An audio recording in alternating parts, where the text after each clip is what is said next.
Bueno, muy buenas tardes para hoy, para todos hoy, viernes 28 de noviembre. Como es usual, semanalmente estamos sacando estos webinars en Montecielo de crecimiento. No solo crecimiento para inversión, sino crecimiento general de casos que pueden importar alrededor del proyecto y que pueden aportar sin duda a toda la audiencia que nosotros recibimos a través de redes sociales, de plataformas como YouTube. Y bueno, ahora estamos activos también desde TikTok. Es un gusto recibir a alguien que es una eminencia en su área, como lo es el doctor Luis Felipe Mesa, abogado y especializado en toda la parte urbanística, desde toda la parte legal, que sin duda es un caso que nos preocupa cuando nosotros vamos a invertir. No solo es para los clientes que nosotros recibimos, sino para el público en general. Doc, qué bueno tenerte por acá, de verdad, bienvenido. Muchas gracias por el espacio y qué bueno que pudieras dar una presentación corta de cuáles son esos casos más exitosos que has tenido dentro de lo que has aportado a la sociedad y también un poco de tus estudios. Claro está que es importante mencionarlo, que las personas conozcan a qué te dedicas actualmente. Y bueno, te dejo. Bueno, muy bien. Buenas tardes para todos los que están viendo esta transmisión en directo. En nombre, primero que todo, pues muchas gracias a Juan Esteban y al Grupo Montecielo por la invitación. Y bueno, pasamos al grano. Mi nombre es Luis Felipe Mesa Cardona. Yo soy abogado de la Universidad de Medellín. Soy especialista en Derecho de Familia de la Universidad Autónoma Latinoamericana y especialista en gestión urbana de la Universidad de Medellín. También soy diplomado en docencia universitaria en la institución universitaria de Envigado. Bueno, realmente el ejercicio de mi profesión se ha desarrollado en los últimos 27 años como, digámoslo, como litigante, como se conoce tradicionalmente, pero realmente es un ejercicio independiente de la profesión. Y desde muy joven he estado, digámoslo, muy vinculado al tema que tiene que ver con la tierra. Eh, Todo lo que esté asociado a la tierra en Colombia, como es, por decir algo, estudio de títulos, identificación de matrículas inmobiliarias que están, digámoslo, desaparecidas, o también en la parte de elaboración, reforma y modificaciones de reglamentos de propiedad horizontal. He tenido la oportunidad de prestar servicios como contratista en la empresa de desarrollo urbano del distrito de Medellín. Fui líder del equipo jurídico y el equipo social de la adquisición de predios para el puente Madre Laura Montoya, ubicado en la calle 94-95 de la ciudad de Medellín. He tenido actualmente tengo múltiples procesos de asesoría en el campo inmobiliario. He hecho aproximadamente unos 150 reglamentos de propiedad horizontal a diversas personas jurídicas y personas naturales de la ciudad de Medellín. He expandido mucho el campo de mi ejercicio profesional a Río Negro, Marinilla, El Peñol, Guatapé, pero realmente el asiento principal de mis negocios es la ciudad de Envigado, Antioquia. No sé, Juan Esteban, si tiene alguna observación o alguna otra cosa que podamos plantear.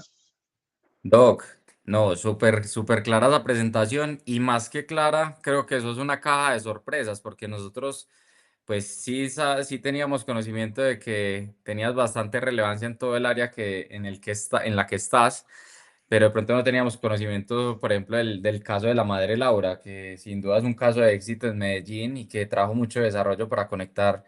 Él conecta a Castilla con lo que es Aranjuez, si no estoy mal, ¿cierto?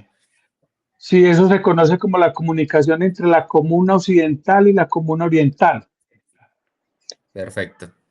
Perfecto, bueno, Doc, acá para empezar a romper el hielo con toda la audiencia y con quienes nos están viendo a través de los canales, eh, a nosotros nos compete este tema porque realmente nosotros recibimos inversionistas que ya llevan años invirtiendo, 30, 25, 20 años, pero también recibimos inversión de personas que confían en primera medida en Grupo Montecielo. Entonces, unos de los mensajes que nos dan al principio, cuando no conocen el proyecto, cuando no han visitado la zona, es, bueno, a mí me da miedo comprar una propiedad, esta es mi primera propiedad. Entonces, de ahí nace la idea de hacer este webinar que hablamos, tratamos de ser como ese primer paso que las personas generalmente no saben qué deben revisar al comprar su primera propiedad. Entonces, eso es lo que vamos a desarrollar en el transcurso de este podcast. Y en primera medida, Doc, yo quiero que hablemos un poco de las diferencias principales que encontramos entre un proindiviso y una escritura pública. ¿Cierto? Entonces, hablemos un poco de qué es un proindiviso, cuándo funciona un proindiviso y cuáles son las ventajas y desventajas de tener ese proindiviso o ser propietario de una fracción como la conocemos actualmente. Bueno, muy bien. Ahí hay que establecer inicialmente un- una definición y es que, digamos, lo que la propiedad inmueble en Colombia tiene dos elementos. Un elemento que es físico, que tiene que ver con el tema de estar entre cercos, es decir, un territorio. Entonces, es tradicional lo que conocemos como linderos. Dentro de los cercos hay, digámoslo, un globo físico de terreno, que normalmente ese globo físico equivale a lo que se conoce a un folio de matrícula inmobiliaria. Entonces, un folio de matrícula inmobiliaria es el elemento jurídico. ¿En qué consiste el terreno? Es que lo que consiste en elemento físico muchas veces puede estar dividido en tres o cuatro propietarios, tienen una franja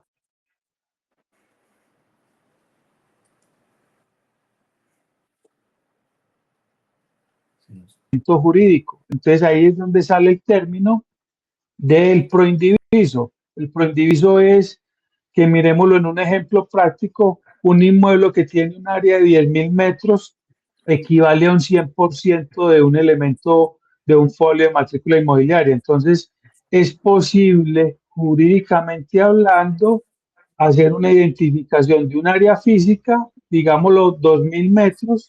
Entonces, esos 2.000 metros desde el punto de vista del elemento jurídico correspondería a un 20% de ese folio de matrícula inmobiliaria. Entonces, en ese orden de ideas, digamos lo que ese predio se pueda partir en cinco pedazos de 2.000 metros, entonces el proindiviso es cinco propietarios a razón del 20% a un 100% que corresponde a un folio de matrícula inmobiliaria. No sé si hay Listo. alguna pregunta. Bueno, ahí sí te voy a hacer una pregunta, Doc, porque no queda un poco en el aire.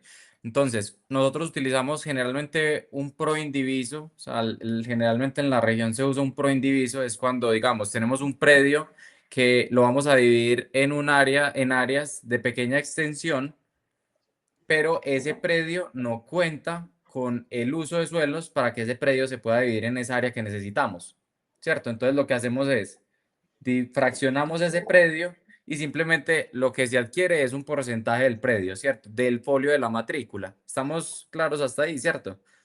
Sí, señor, es correcto. Listo, perfecto, Doc. Y entonces expliquémosle a la comunidad qué es un folio de matrícula, porque queda en el aire que es un folio de matrícula. Ok. El folio de matrícula inmobiliaria es lo que comúnmente se conoce como el certificado de libertad. El certificado de libertad es, digámoslo, la identificación jurídica que acredita la existencia de ese predio como un inmueble susceptible de entrar al tráfico jurídico inmobiliario. Entonces, las condiciones, digámoslo, eh, más pertinentes que tiene el folio de matrícula inmobiliaria es que tiene una fecha de creación del folio, tiene una serie de anotaciones y en esa serie de anotaciones están, digámoslo, todos los cambios jurídicos que ha tenido ese inmueble. Es decir, la constitución de una servidumbre, la venta parcial, la declaración de restos, o la constitución de un reglamento de propiedad horizontal. Entonces, ese folio es un inicio en cuanto a la mayor extensión. Ya se pueden presentar, digamos, los diferentes movimientos que pueden generar en algunos casos el cierre de ese folio y el nacimiento de otros folios a partir de esa mayor extensión. Ok, listo, Doc. Y ya quedando claro esto que es un folio, entendemos que cuando se compra o se adquiere un proindiviso, se adquiere un porcentaje de ese folio, ¿cierto? ¿Qué riesgos adquiere un propietario, un inversionista, cuando adquiere un porcentaje, un proindiviso de un folio general? Es decir, porque no estoy solo yo siendo propietario de ese folio, sino que yo tengo, en este caso, con el ejemplo que tú diste, otros 4 accionistas, entre comillas, otros 4 socios que también son propietarios de este folio. Entonces, qué bueno tener claridad de qué riesgos estamos corriendo al adquirir un proindiviso. Ok. Digamos lo que hablar de un riesgo es un elemento muy relativo. ¿Por qué? Porque es que en algunos casos un proindiviso puede ser, no puede servir, puede ser contrario a las condiciones, digamos, de interés del cliente, pero en otros casos puede ser beneficioso para el cliente. Entonces, uno podría decir que habrá que mirar cada caso en particularidad. Uno que recomienda normalmente cuando se habla de un proindiviso. Cuando se habla de un proindiviso, uno lo que le recomienda al cliente es hacer un análisis de la norma urbanística, porque si el predio de mayor extensión permite urbanísticamente hablando la creación de 5 casas, pero no permite la subdivisión en 5 lotes, entonces uno podría en teoría hacer lo que yo denomino una división material anticipada vía contrato privado. Entonces, en ese caso podría servir, pero es necesario hacer un contrato interpartes donde se identifique de manera clara, expresa y precisa cuáles son los linderos físicos donde se va a hacer esa división anticipada para que no se corra el riesgo de que las inversiones económicas que se hagan en construcción lleguen a acrecentar el derecho de los otros. Entonces, se hace una identificación anticipada de la zona, se hace la construcción y puede servir, pero hay en otros casos que si el lote no tiene una norma urbanística desde el punto de vista de la ocupación y de la densidad de casas, entonces pues, ahí sí seguramente va a ser una mala inversión. Perfecto, Doc.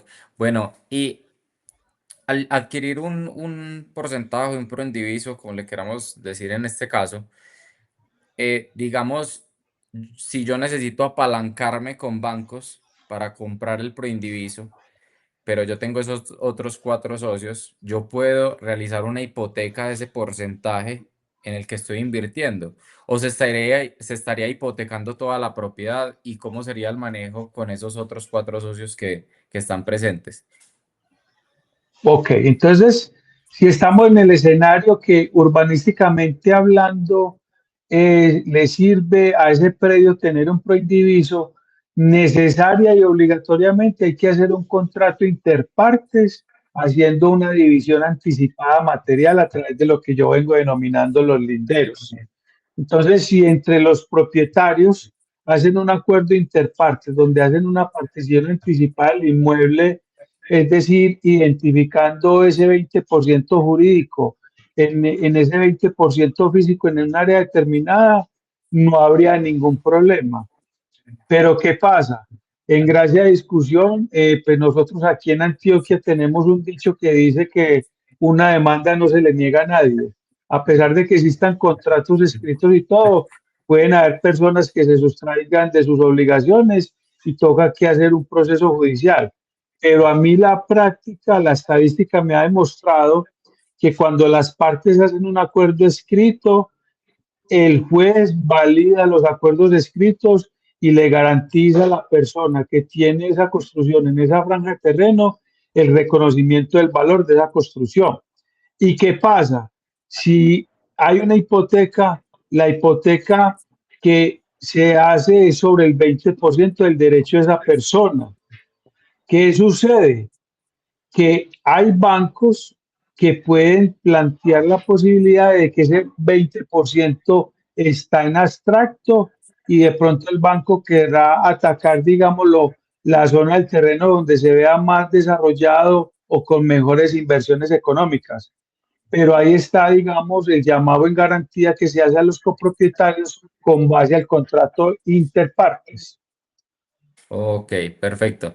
Porque sí, o sea, a lo largo de la experiencia que hemos tenido y de la experiencia de algunos colegas que están desarrollando, pues los bancos sí tratan de evitar ese tipo de inversiones en Proindiviso. Entonces, qué bueno aclarar un poquito todo ese tema. Ya quiero que abordemos, Doc, el tema de la escritura. O sea, yo quisiera que los que nos están escuchando, nos están viendo, entiendan por qué es tan fuerte el hecho de que un proyecto o cualquier desarrollo tenga escritura pública por cada unidad, como lo es el proyecto que estamos ejecutando actualmente en Lodges Montecielo y como también lo es el mall comercial a los pies del Cristo del Embalse. ¿Qué ventajas tiene una propiedad que cada local, cada unidad independiente tiene matrícula inmobiliaria y tiene escritura pública al tener esa matrícula inmobiliaria? Ok, muy bien. Entonces, en el caso particular del Grupo Montecielo, es, digámoslo, muy importante tener lo que decimos nosotros, toda la documentación organizada.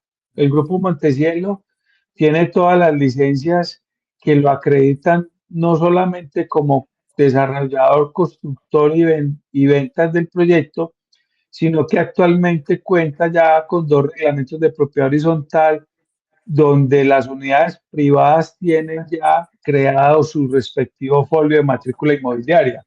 Entonces, para el caso particular de Montecielo, es muy importante porque con base a ese folio de matrícula inmobiliaria que ya habíamos dicho anteriormente, que es uno por inmueble, digamos lo que el propietario, el inversionista, no va a tener ninguna dificultad en acceder a fuentes de financiación, digámoslo, no solamente de personas jurídicas de naturaleza financiera, sino también sobre personas naturales que se dedican a ese tema de rentistas de capital y todo lo que se deriva a los préstamos hipotecarios. Entonces, digamos lo que el que invierta en este momento en el Grupo Montecielo no solamente tiene la garantía de estar en un proyecto, digámoslo, desde el punto de vista muy evolucionado para el sector y muy clave para el desarrollo a mediano y corto plazo, sino que también tiene una garantía jurídica de que puede con su inmueble conseguir apalancamiento financiero sin ningún problema o, digámoslo más bien, un apalancamiento económico. Exacto, esto es importante también mencionarlo, que al tener matrícula y la escritura pública, pues se facilita mucho la inversión en Montecielo por el hecho de que, pues yo digo, el 90% de nuestros clientes se han apalancado en los bancos, ¿no? No es fácil para cualquier inversionista, no es fácil ni buen negocio, pues invertir el dinero que tiene en su banco o que tiene de pronto ahorrado. Es mejor apalancarse a través de bancos. Entonces, por esto es importante el tema de la escritura pública. Doc. Mencionaste algo que también nos quedó en el aire, y es el tema del RPH, el registro de propiedad horizontal. ¿Por qué es tan importante este registro de propiedad horizontal y por qué las personas deberían revisarlo antes de realizar una compra? Bueno, muy bien. El tema del reglamento de propiedad horizontal no es otra cosa que las reglas con las cuales se va a regular esa convivencia que van a tener ahí. No solamente convivencia, digámoslo, como propietarios, sino como eventuales tenedores a título permanente o temporal. Entonces, no solamente es necesario, sino que es una obligación legal y contractual porque cuando se firma una escritura pública de compraventa de un inmueble o cuando se firma un contrato de compraventa de un inmueble que está, digámoslo, afectado por reglamento de propiedad horizontal, la persona que está haciendo la inversión está ratificando por escrito que conoce y acepta las regulaciones contenidas en el reglamento de propiedad horizontal. Entonces es muy importante que las personas al menos sepan las regulaciones que tiene el reglamento porque están aceptando que la conocen. y de todas maneras, digamos lo que cada propiedad horizontal, digámoslo en términos de los comerciales, de los comerciantes, es una persona jurídica independiente. Y como saben, las personas jurídicas de derecho privado se regulan por los acuerdos contenidos en el reglamento de propiedad horizontal. Entonces es muy importante que lo conozcan y lo lean porque van a entrar a estar regulados por un instrumento que los puede llevar, digámoslo, a que puede ser una decisión positiva, puede ser una decisión negativa o puede ser una decisión regular que corresponda. Excelente, Doc. Gracias por esa claridad con la que explicas las cosas, que yo creo que estamos tratando de ser lo más coquito posible para que todas las personas, absolutamente todas, desde los que han invertido o los que no han invertido, comprendan todos los términos. Doc, ¿qué debería revisar una persona antes de firmar una escritura pública? Y otro datico que se nos queda es el certificado de tradición y libertad, que es ese documento que todas las personas necesitan revisar antes de realizar una compra también. ¿Por qué es importante ese documento, Doc? Bueno, muy bien. Normalmente, digámoslo, a raíz pues de todo lo que ha pasado con todo este tema del sistema de lavado de activos y actividades delictivas asociadas al tema del lavado de activos, a la extorsión, a todo ese tema del narcotráfico, hoy en día una de las recomendaciones iniciales que se le sugiere a cualquier persona es que hagan o contraten el estudio del SARLA. El SARLA es, digámoslo, ahí va a salir toda la historia de una persona y de esta manera uno puede identificar realmente si es prudente o procedente hacer negocios con ella. De hecho, estas listas SARLA son las listas que utiliza el sistema financiero colombiano y también la UIA para hacer rastreo de todo este tema del lavado de activos. Y el certificado de libertad, pues hay que dejar establecido desde ya que el certificado de libertad es aquel documento que llamábamos ahorita iniciando este espacio, que llamábamos el folio de matrícula inmobiliaria. Ese es el mismo documento que también se conoce como certificado de libertad y lo que se revisa en ese documento es inicialmente la fecha de creación, la nomenclatura de un inmueble. En este folio también está, digámoslo, la historia de cómo se configuró este inmueble, de dónde nació, de qué procedencia, de qué lotes viene. Y en este en este certificado de libertad o folio de matrícula inmobiliaria, viene toda la tradición jurídica que ha tenido ese inmueble. Es decir, ahí está anotado qué tipo de ventas ha tenido, qué tipo de adjudicaciones eventualmente en sucesión ha tenido, qué tipo de hipotecas tiene el inmueble y básicamente todo lo asociado a la transferencia jurídica del inmueble. Perfecto, Doc.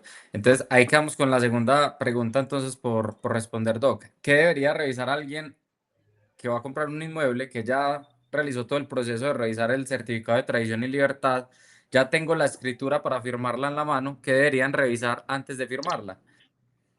Qué es lo más Precisa, común que sucede para que registro, que es la entidad que se encarga de revisar toda la parte de escrituras nuevas, eh, pase esa escritura que estamos comprando en este momento? ¿Qué es lo que generalmente pasa para que la devuelvan?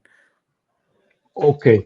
Bueno, entonces es más que haya quedado esa pregunta volando, es como, digámosla, reiterarla y adicionarla. Entonces, cuando uno revisa en el certificado de libertad, uno revisa la fecha de creación, revisa la nomenclatura, revisa la historia, la complementación que tiene que ver con de dónde viene el inmueble y qué tipo de área tiene el inmueble. Y se hace lo que uno le recomienda al usuario es hacer un estudio SARLA de todos los números de cédulas o números de NI de todas las personas que han pasado por toda la cadena de titularidad del inmueble. ¿Por qué se sugiere que se le haga el estudio de SARLA a todas las personas que han pasado por todas las anotaciones de un certificado de libertad? porque para el caso de la acción de extinción de dominio en Colombia, la acción de extinción de dominio en Colombia es una acción que es atemporal. ¿Qué quiere decir que es atemporal?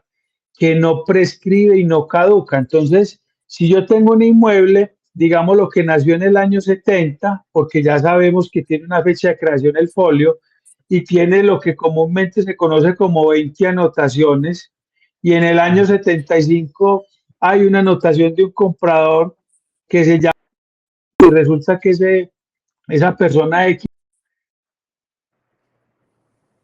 Lo perdimos. Sí. Ay, ay, ay. Sí. Bueno, esperemos a que se conecte. Ahí volvió. Doc, perdimos conexión. Ahí, pero estás muteado en este momento. ¿Te puedes quitar el...? Porque no te escuchamos. Ahí me No, oye. no. Ahí sí te escuchamos, sí, señor. Ya Ok, volvimos. bueno.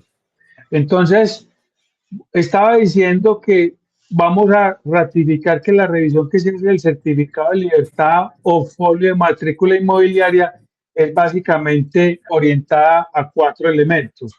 Un primero elemento que tiene que ver con la fecha de creación del inmueble, de la creación jurídica. Otro elemento que tiene que ver con la complementación, este inmueble de dónde viene, quiénes fueron propietarios de mayor extensión. El tercer elemento es la nomenclatura y el área del inmueble. Y el cuarto elemento es la revisión jurídica de todas las cédulas o NIS que han pasado por la cadena de titularidad de ese inmueble. ¿Por qué motivo? Porque, por ejemplo, tenemos un predio que nació en el año 2000 y ha tenido, digámoslo, 10 propietarios diferentes. Pero si alguno de esos propietarios que ha participado en este folio tiene algún problema de extinción de dominio, el inmueble se puede ver perjudicado por esta acción que es atemporal, es decir, nunca prescribe, nunca caduca, y así sea un tercero de buena fe, puede perder su patrimonio. Ok, perfecto. Ahí queda súper, súper clara esa partecita. Doc, vos nos has acompañado en todo este proceso de asesoría de creación de los RPHs o registro de propiedad horizontal de cada uno de los proyectos de Montecielo. Podemos dar como voz de tranquilidad de que cumplimos con toda la normativa vigente, de que más del 90% de los inversionistas que han adquirido una matrícula inmobiliaria o una propiedad, una unidad, como la queramos llamar, han realizado préstamo en los bancos y los bancos pues realizan todos estos estudios para poder desembolsar al cliente y posterior a eso firmar la escritura. Qué bueno, hombre, de obtener este espacio precisamente para generar esa confianza, ese vínculo y que las personas también aprendamos de alguien que en su diario está expuesto a todo este tipo de temas. No sé si tengas algo más por decir, Doc, eh, en este espacio, que creo que ha sido fructífero para nuestra audiencia. Ya te escuchamos y ya para despedirnos entonces. Ok. No, yo lo que puedo dar fe en este momento con el Grupo Montecielo es que en los proyectos que tiene en marcha Montecielo en este momento, cumple con todos y cada uno de los requisitos exigidos por la Secretaría de Planeación del municipio del Peñol. Montecielo en este momento, y eso puede ser verificado no solamente en las escrituras de constitución de los reglamentos de propiedad horizontal, sino en las oficinas de planeación del municipio de Peñol.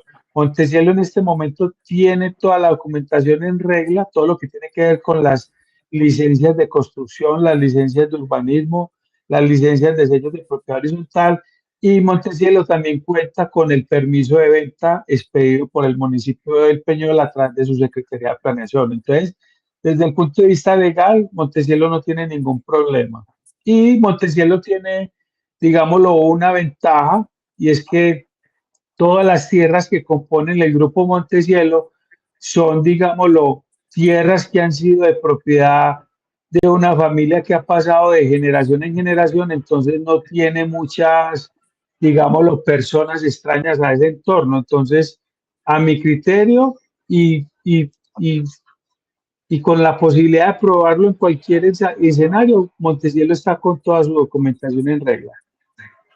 Muchas gracias, Doc, por dar esa tranquilidad, que sin duda muchas personas esperamos revisen todos los documentos también, bien sean una inversión de Montecielo, una inversión externa, precisamente para evitar todo ese tipo de procesos o conflictos y esos temores, porque realmente el temor nace desde el desconocimiento. Cuando uno está claro en su conocimiento, uno no tiene temor de realizar una inversión y eso es lo que nosotros queremos buscar en nuestra comunidad de inversionistas de Montecielo, que tengan el conocimiento y ya teniendo el conocimiento decidan invertir en este macroproyecto que sin duda va a cambiar la historia del Peñol, de Guatapé también, hablando como región, de Antioquia y de Colombia. Entonces, muchas gracias Doc por el espacio y estaremos en contacto. Un fuerte abrazo. Muchas gracias comunidad. Muchas gracias a ustedes por su invitación y quedamos atentos a cualquier inquietud. Vale. Gracias Doc.